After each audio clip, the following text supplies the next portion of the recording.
have water sitting in this shower. We've got the basin, we've got the toilet. Outside the window, there is a manhole. We have the bathroom up here, and as we come down into the manhole, it's totally blocked.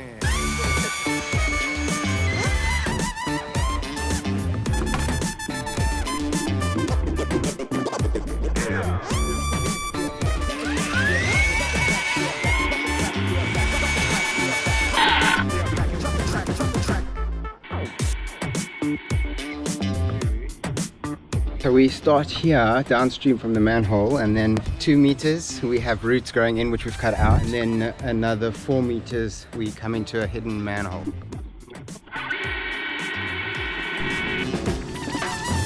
Manhole 1, 2 meters down we have a first root, 4 meters down we have a second root, and then we have a hidden manhole that we found. This manhole frame has been pushed up by the roots, so it needs to be removed and re-screeded just to protect it. Yeah. About 6 meters now from here, upstream. We come back. And then there's another one at about 3 meters from here. 3 meters this way, 1, 2, 3. We have another hidden manhole.